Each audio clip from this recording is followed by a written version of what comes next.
you're quick to attach to people, even when you know they're not good for you.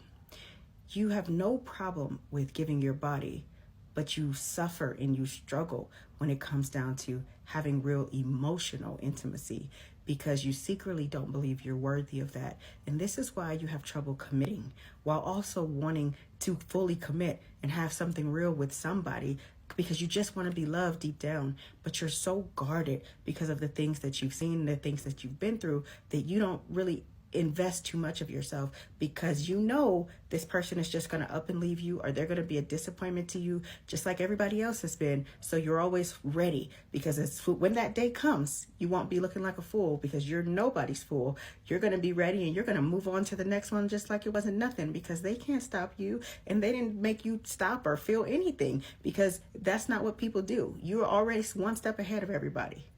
You're always trying to please them. You just want them to know how special you are and how good you could be if they just would love you.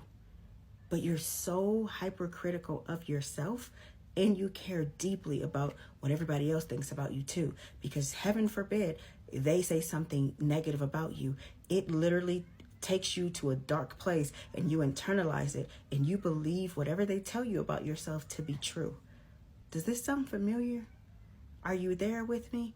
Is this something that you're battling with? You have deep-rooted issues of trauma and abandonment, mostly because of your childhood. A lot of us have childhood trauma that causes us to be like this in our relationships. But some of us didn't have that from our childhood. We got that from being in grown-up relationships as we got to be adults. So now, here's the problem. We want love, but we're afraid and we're terrified. Some of you are in great relationships right now and you don't know how to handle it because deep down you don't feel like you're worthy of it. So what are you doing? You're self-sabotaging. You're creating scenarios in your mind of they must be doing this, they must be doing that. Everybody lied. Nobody's going to be loyal. Why would anybody love you? What makes you special? They're going to wake up one day and they're going to realize who you really are and they're going to run. So you're ready. Just in case that happens, whenever that day comes, you are fully prepared.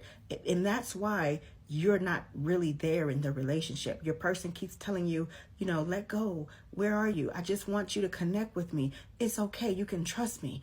And deep down, you want nothing more than that because you're so happy that you found this, but you're so terrified that it'll go away. Some of you are holding yourselves back, and the only person in your way is you. How do we get past this? How do we heal this? And some of you do have childhood trauma. Some of you guys had really ugly upbringings. Some of your parents were not emotionally available. You were never allowed to speak your mind or to express yourself. You were always silenced or told it was weak or, it was not good for you to speak up or, you're the child, you stay in your child's place or, some of you dealt with being physically abused, mentally abused, emotionally abused throughout your childhood as you became an adult even. So there's reasons why you are this way, but the best way to fix it is to acknowledge that. So many of us run. It amazes me how many of us will run from ourselves and our truths. We don't want to feel anything because to feel makes us human and it makes us weak and it makes us vulnerable. And that's the last thing we want when we're trying to convince the world and ourselves that we are strong. But you're going to have to sit in it. And I'm not telling you to take residence and live there, but you're going to have to sit in your feelings and address them head on. And it's the hardest thing in the world to do, but you're gonna need to sit with yourself and question, where did this come from? Where did it start for me? What was the catalyst that brought me to this point? And it's the hardest thing in the world to do. But if you really want to change, you're going to have to address this. I'm not telling you, like I said, to sit there and live in it forever. But you have to get to the point where you can acknowledge it, that it happened, that it's not your fault. And also you need to face the fact that your feelings are not fact either. Your feelings are simply your feelings. They can change. They're fleeting. Their emotions, they change. But you've got to acknowledge your past. You can't be strong forever. You can't use sex. You can't use alcohol. You can't use drugs. You can't use all of these vices to heal yourself. You're only making things worse. Until you acknowledge it, you're never going to be able to get past it. And stop being afraid to be alone. Some of you are so afraid to sit with yourselves. You jump from person to person to person, carrying trauma after trauma after trauma, and getting yourself more broken in the process. You have to be okay with being by yourself. Who are you?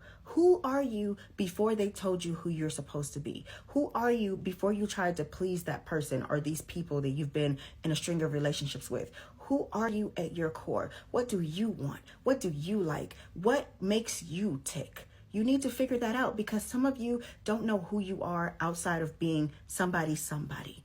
And this is why so many of us will jump into relationships with people, with anybody. You'll jump into something with anybody just to have somebody. And this is why the cycle continues. You've got to get comfortable with yourself and love on yourself to heal. You've got to go on dates alone. You got to spend time with yourself. When you figure out who you really are, that's something that nobody can ever take away from you again. Your standards are going to raise. You're going to know what you're worth. You're going to set boundaries. You're going to require more of people. You're going to become selective about who you allow into your life, and damn sure about who you allow into your body or whose body you go into.